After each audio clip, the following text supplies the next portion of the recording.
welcome to this week's show. So this is a new format, just like we said last week, and we're just going to try and just bring together some topics that people have been asking for and kind of resolve some studies. So this week and for the next few weeks, we're just going to look at which DAW.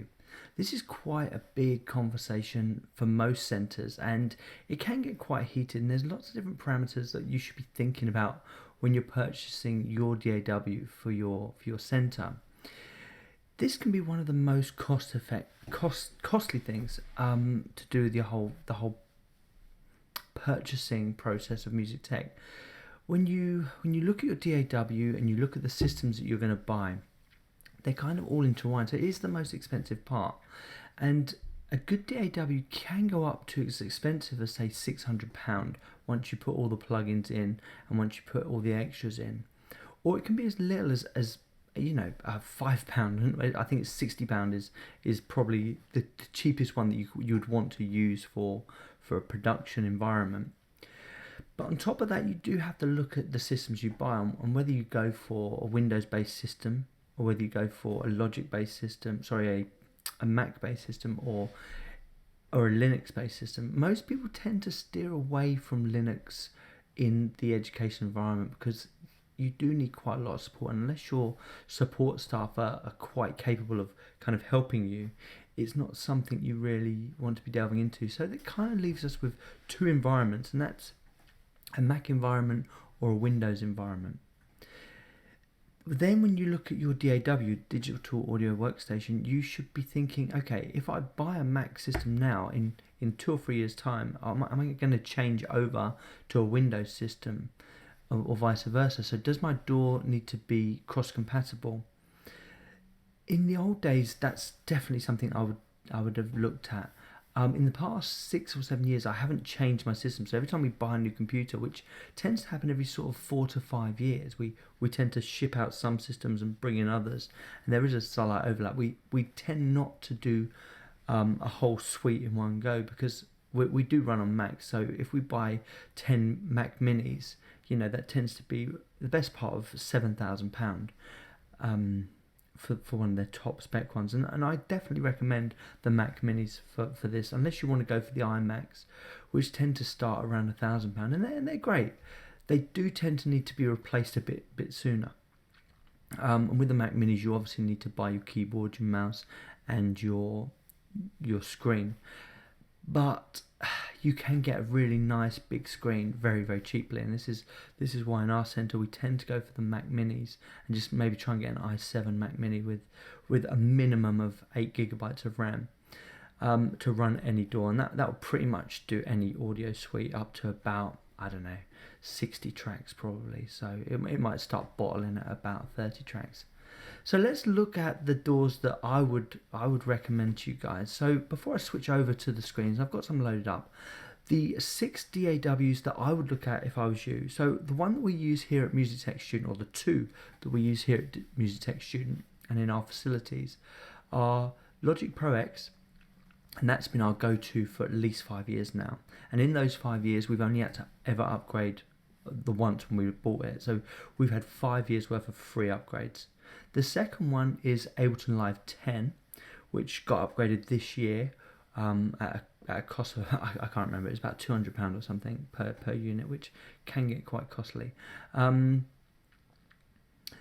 that being said, that's the first time we've had to upgrade that in about 4 years. And the Ableton life cycle isn't yearly, it tends to be about 4 years.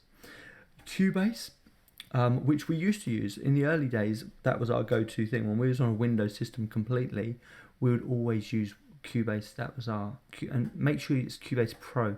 I tend not to go for the lower down versions in Cubase. The support is pretty awful. But Cubase Pro 9.5 is great, and it's getting better.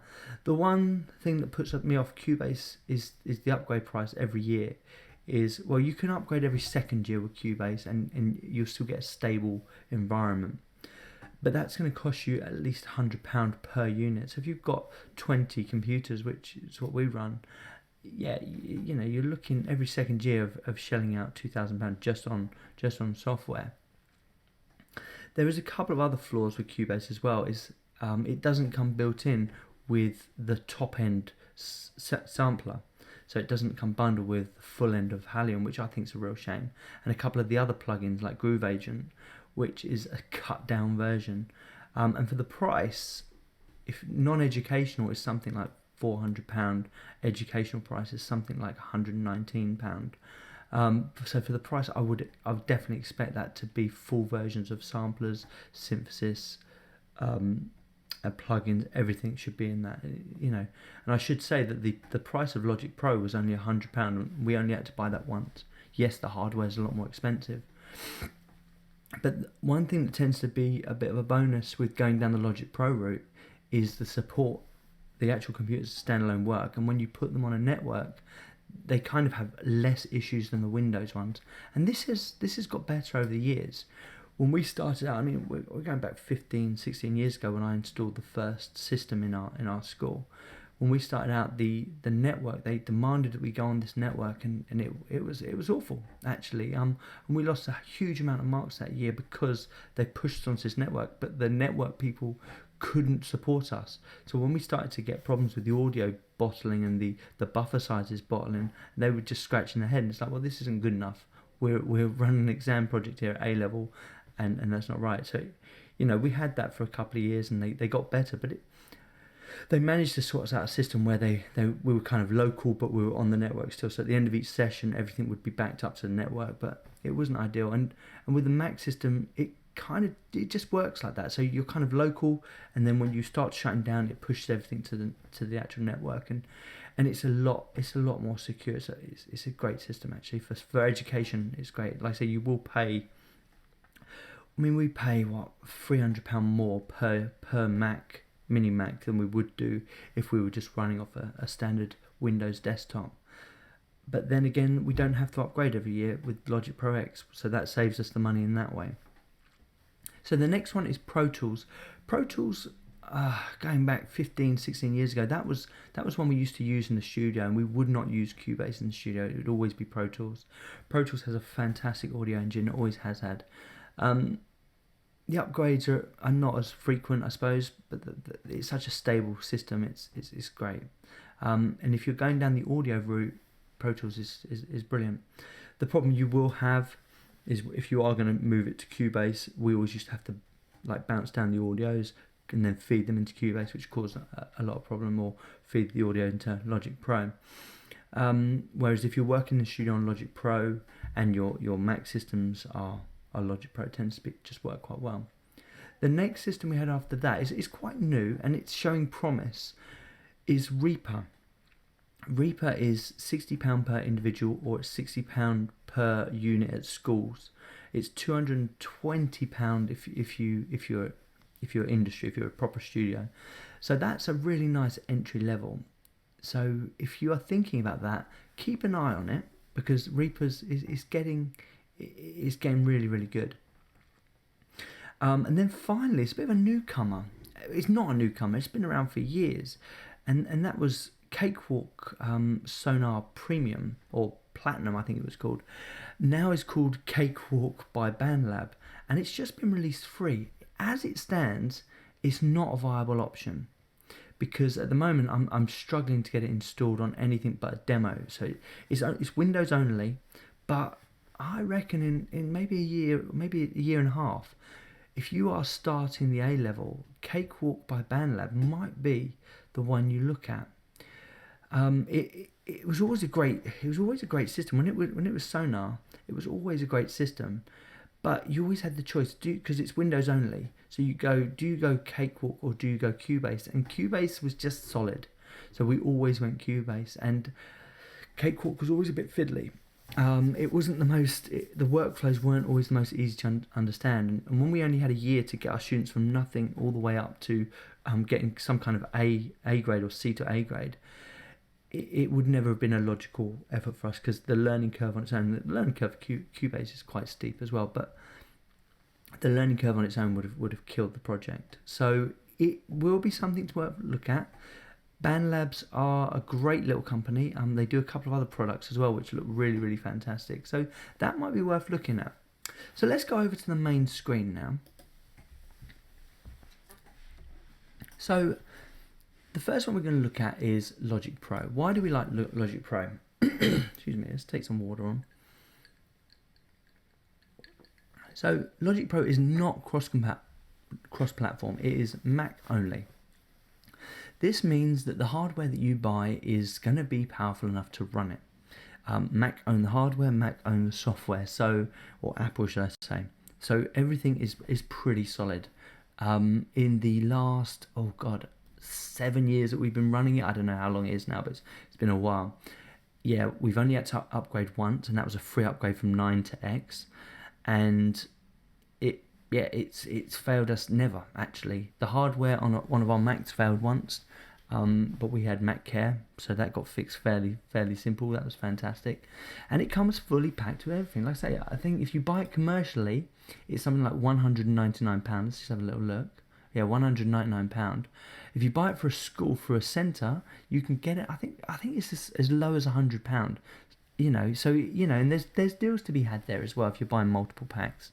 So always shop around a little bit. Go onto the Mac store, get some support, and see what they can do for you. They want you to use it, so you should be able to get a really good deal. But it has everything. If you're thinking about this in terms of your A level, you've got 4 components that you need to be set with. So you've got this recording task, where even if you're doing it at AS or A level, you're going to need at least 16 channels or 16 tracks. And Logic Pro will record 16 tracks in one take. Perfect. It will do all your overdubs. It will do all of your audio editing. Anything you want to do, any manipulation you want to do, any effects you want to do, it will do that. Once again, pricing upgrades is fairly simple. The creativity, it's a fantastic creative DAW. So it has full functioning synthesizers and sampler. It has loads and loads of capacity in that area. Effects, it has every single effect that you could possibly want. Exports, it exports to multiple different formats, including MP3, including WAV, including AIFF. EQs and compressors are top notch, and mastering is also top notch. And it gets regular updates. In terms of ease to use, I would say that Logic Pro is probably the easiest one to learn out of all the ones that I've learned in the past. Its interface is all in one, which makes it really nice. The overlapping windows that you would get from something like Cubase, which confuse students at first, where they've got dockable areas and control panels that pop out at you. You don't have here. It's all one unit, and everything stays in the same place. So as far as students are concerned, this is, it's one of the easiest ones to learn. And it's getting constant updates. At least twice a year it gets some kind of updates and bug fixes. And once again, all the updates are free. You can't really fault that. And because you have to run it on a Mac, it is seamless. So there we are. There is Logic Pro. That's one of our favourites. That's one that we do the most of at Music Tech Student. The next one is Ableton Live. Now, I would only install the second option if you've got some really advanced students. Ableton Live so we have 2 systems installed. We have Logic Pro, which we do for everything. Component 1, 2, 3, 4, all the way through. But sometimes we get students that are just that much further ahead, and they think, right, for component 2, I want to do something a bit more creative. And this is where Ableton would come in. Ableton is this creative powerhouse. If they're creating some kind of dance track, or if they're creating some kind of experimental technology-based composition, you could do this all in Ableton. So you could do component 1 in Logic, and you could do component 2 in Ableton. But I would only advise that if they are superstars, if they are your top students, and they're willing to put in the extra effort and learn a second DAW. You want to push them in this direction, because having 2 DAWs under your belt that are completely different, that work completely differently, is going to be amazing for them, and they're going to be able to do so much more. And you can't beat Ableton Live for its creative potential. It is massive. It works in this kind of clip banking kind of area, and it has just abundance of routing possibilities. It has abundance of creative effects and live performance capacity. It's amazing. And until you get going with it, you just don't realise. There's also another one that I've used a little bit of, which is Bitwig. Bitwig has a couple of the developers from Ableton that have gone over to it and started this Bitwig platform.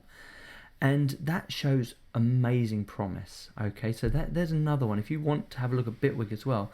Also, I should mention the good thing about this is the demo versions are completely free, and you can have an unlimited demo. You can't save any of your work, but it's an unlimited demo on both Bitwig and Ableton Live. So you install it, you get everything that's bundled in with it, you just can't save it. So in terms of the students going home and practicing, that's fantastic because it works on both Mac and it works on PC, and the Bitwig also works on Linux as well. But they can go home and they can practice all this stuff in their own time, and then come back in and they can work with it. And the good thing is you don't have any problems with people bringing their work in from home because they can't save it. So it really does work actually, and it gets around a few of those issues that you might have with control conditions and whatnot. That's pretty much all I need to say about Ableton Live. So yeah, have a little play with that. Download the demos for that. That it's absolutely amazing. Cubase is an absolute powerhouse. It's cross-platform, so it works on Windows and Mac, and it has everything. Like I said, one of the biggest bugbears with Cubase is it's expensive. Excuse me. Firstly, it's expensive, but the upgrades are yearly, so or bi-yearly really, because you can afford to miss one upgrade. So if you're still running Cubase 8, you're not going to need to upgrade until Cubase 10. That'd be absolutely fine. So you do have this whole upgrade, but the other thing is you also have to upgrade the plugins as well. So if you want the full version of Halion, or if you want the full version of Groove Agent, or any of their other top-end plugins, and they are amazing, no ifs or buts, they are absolutely amazing, you have to pay for them. Which I think is a bit of a shame actually, especially from an educational standpoint. And I think when you buy a high-end product like Cubase, all of that stuff should be included in it. So, Cubase, if you're listening, Steinberg, if you're listening, offer it. Do it. It's worth it. The next one then, Pro Tools. Pro Tools for me has always been an audio engine. It's the one I'd go to if I want to record stuff. It has creative possibilities, so it can do MIDI and it can do things, and it has synths and samplers and whatnot, but they don't tend to be as powerful as what you would get in the other DAWs. That being said, it does offer a 16-track free version. So this Pro Tools First, it's cross-compatible, so you've got it on Windows and you've got it on Mac, and it might be a really good way of getting your Key Stage 4, Key Stage 3, Key Stage 5 into music technology. And in a free way with the software you've got. You'll have to investigate this, but I believe you can have 16 tracks. You've got 20 plugins. Look, you can have 3 projects and 4 inputs, so you can do quite a bit with that, and it's free. So well worth a look at. Next one then is Reaper. Reaper, probably out of all of these, has the most amount of potential. It's something that's being heavily developed, heavily pushed, and it's really, really cheap. And a lot of the kids entering music tech will find out about Reaper first, and they'll come to you and say, hey, I've heard about Reaper, or I've been using Reaper, look what I've created. And you'll be like, what? I didn't even know this existed. So it's 60 quid for them. As long as they're not earning £20,000 or more from what they do, it's £60. And it's £60 for you as well for a license. So, relatively cheap. It does do audio, it does do synthesis, it has compatibility of VST, so anything you can plug into Cubase, you can plug into Reaper, which is great. And it has a range of other bits and pieces that make it powerful. I believe there is a free demo that you can push and have a little look at, and have a little play. It could be, if you want a cheap alternative that does really good recording and does creative processing and obviously scores as well here, have a look at this and see what you think. The final one then is Cakewalk by BandLab. This is only just being offered for free. It's requiring some updates. Like I say, I can't get it out of demo mode at the moment, which seems very, very weird. The installation process is a bit strange, but it will come good. It will be good, and Cakewalk itself is fantastic. And you need to know that this is the full version of what used to be called Sonos, or Sonar. So it has all the plugins. I believe it even has Melodyne, which is kind of like a really powerful pitch correction tool that all the other pitch correction tools have copied over the years. It has loads and loads of things already built into it, and it's going to be free.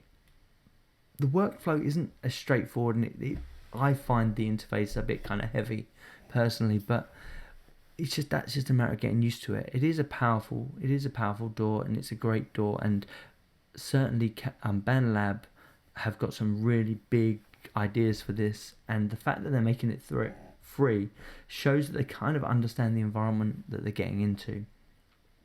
And there's a bunch of other stuff you can have a look at from BandLab as well. If you're interested in community-based music making, BandLab could be your option. So that kind of brings us to the end of this. I hope that was useful.